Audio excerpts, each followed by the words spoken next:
Salam sigap dan shalom.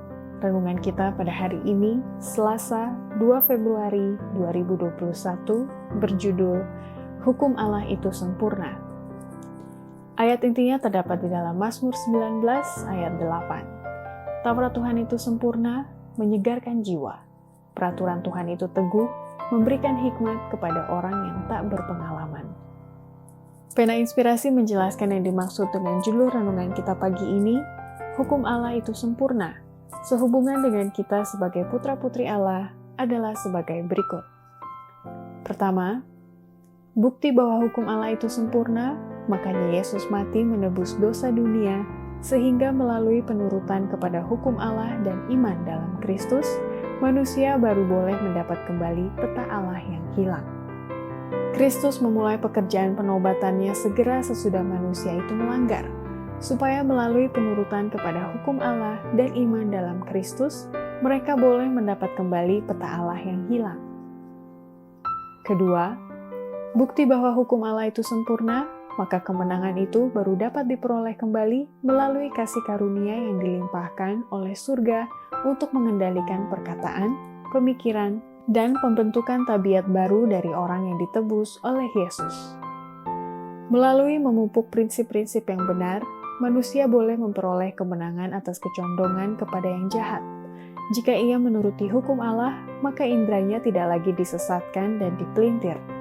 Kemampuan dan kecakapan tidak lagi disesatkan dan disia-siakan oleh menggunakan benda-benda yang bersifat menjauhkannya dari Allah.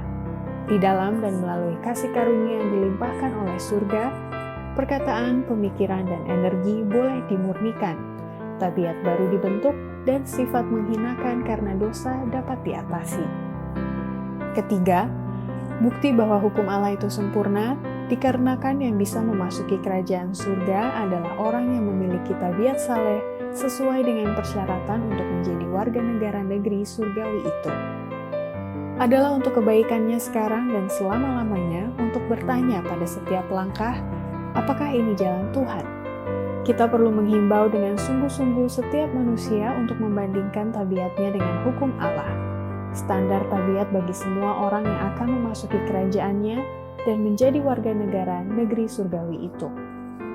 Keempat, bukti bahwa hukum Allah itu sempurna dikarenakan untuk masuk ke surga, jembatannya bukan oleh perasaan atau melalui hati nurani yang tidak berada di bawah pengaruh kasih karunia ilahi, tetapi oleh bertumbuh dalam kasih karunia dengan mentaati hukum Allah. Hati nurani manusia tidak bisa dipercaya, kecuali hati nurani itu berada di bawah pengaruh kasih karunia ilahi. Setan mengambil keuntungan dari hati nurani yang tidak diterangi, dan dengan demikian menuntun manusia ke dalam segala bentuk tipuan, sebab mereka tidak membuat firman Allah penasihat mereka. Banyak orang telah menciptakan Injil mereka sendiri dengan cara yang sama sebagaimana mereka mengganti hukum Allah dengan hukum mereka. Demikianlah renungan kita pada hari ini. Kiranya Tuhan memberkati kita semua.